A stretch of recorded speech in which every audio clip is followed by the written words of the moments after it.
Well, hello, and welcome back. Welcome back.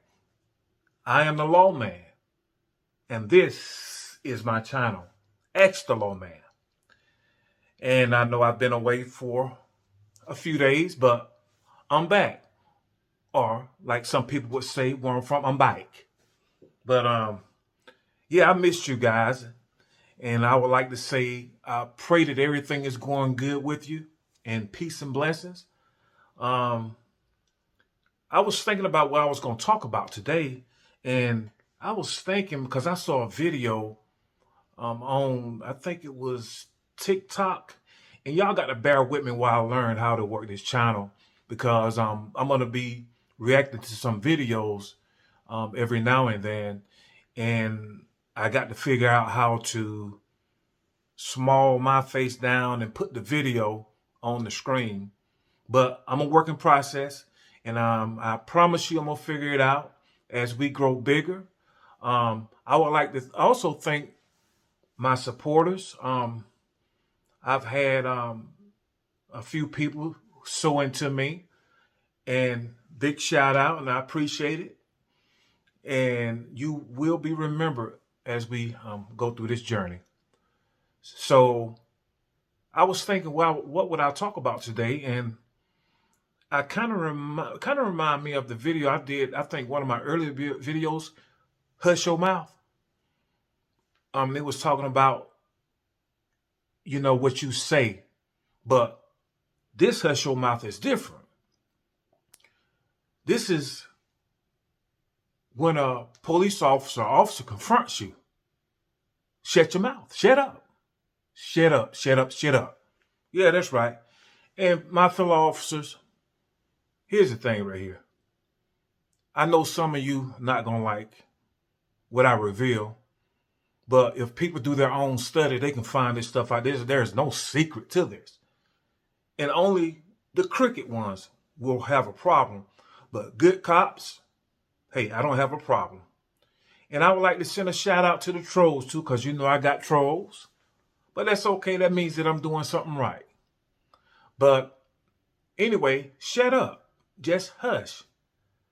In this particular video, this I think it was a Texas officer pulled this woman over, and he pulled over for a tail light, and he went to the lady and said, "Well, look, I pulled you over because of the tail light was out."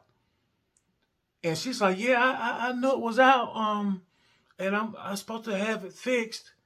And he was like, "Well, how long have you known it was out?" And she said, "6 months." She got a ticket. I'm like, why would you even do that? Let me tell you this right here. The only thing that you have to tell me the truth, me or any other officer, no matter whether he's a local police officer, local deputy, state trooper, federal agent, the only thing that you cannot lie about is your name and your date of birth. You must. But I don't care how friendly that officer is talking to you, because a lot of us got the gift of gab, man. Back in my younger days, man, I've talked guys out of big drug busts and everything just for the gift of gab. I remember I went to one house, and I thought it was just going to be a prank, and it was a kid playing on the phone saying they smoking drugs in this house, they smoking drugs. And it was a affluent neighborhood in that particular city that I was working at. And I drove back there. I drove back there, and I was like, well, no, this got to be a little kid just playing on the phone. So I knocked on the door, and a guy came to the door, and when he saw me, he was like, surprised. And I was like, when he did that, I knew it was something going on in that house. And also, I smelled marijuana, the odor of marijuana. And this was back in the 90s. So, marijuana was serious, and we treated marijuana like crack. And both is unfortunate since now that this meth and this fentanyl has started getting a lot of non-black folk now it's instead of a criminal matter, it's a medical matter. But hey, we can talk about this later. We're not going to discuss this. But anyway, his response, and I said, hey, sir, just calm down. Just calm down. I'm not here to hurt you. I'm just checking, and I'm just trying to find out is everything okay. And I looked, and there was like 4 or 5 other guys sitting around a table like they was playing cards. And I recognized a few of them because they were, like I said, they were businessmen in the city. And they was like, oh man, everything okay? Everything okay? I was like, I said, that's funny. I said, y'all ain't smoking no marijuana here, are you? And he kind of looked at me. No, sir. I said, well, that's funny because I smell it. And I said, you wouldn't mind if I come in and look then, would you? And he kind of hesitated. And I said, sir, you mean to tell me if I came in your house and searched your house that I wouldn't find any marijuana in here? And one of the guys sitting around the table kind of raised his hand like he was a little child. I got some. I said, where is it? And he pointed to his coat. And I walked in the house and I made the arrest. Now, I could have arrested all of them, but I knew I was going to get some backlash because these guys were some of the high rollers. But I made the arrest. But guess what? I would have denied. I like, look, officer, I'm burning incense in this house, and there's incense that might smell that way, but no, you can't come in my house and search. Where's your search warrant? And guess what? I would have backed away and got in my patrol car and went to my next call. So he went to jail, and I got calls from the chief of police, and I think the mayor, and I think what ended up happening was they dropped that charge because he was a big wig, because I never went to court for it, never heard anything about it. But hey, it is what it is. But don't volunteer information. Don't volunteer. An officer pull you over. Hey, where you going?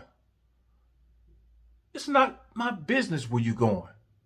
Oh, officer, we chilling. We just riding. And everybody who ride with you, you tell them the same thing. Do not tell them. I've got suspicion. First of all, this vehicle was riding, and it was all white people riding in this neighborhood. And this was a dope neighborhood that white people did not go in at the time. But they were riding through there at 2 o'clock in the morning. So that gave me reasonable, articulable suspicion. And of course, I followed them and discovered that they had a little tag light, and I pulled them over. And as I was talking to them, I pulled the driver out because you don't want them to know the story. I asked the driver, I said, well, driver, where you going? And the driver said, hey, look, we're looking for a mechanic.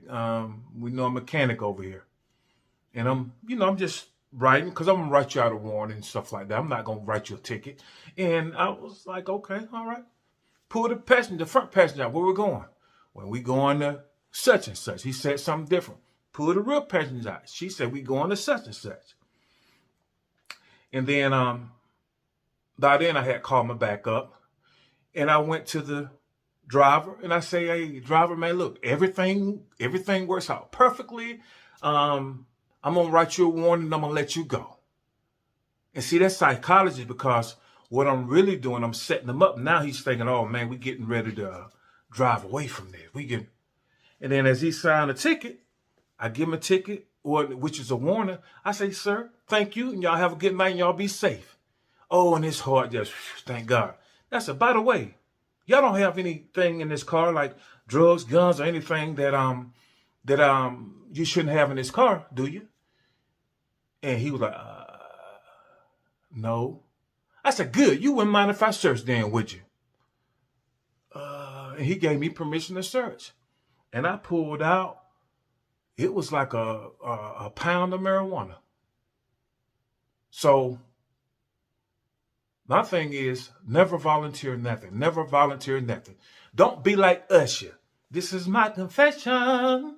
Never be like Usher. Don't tell it. Don't tell it all. Don't say nothing.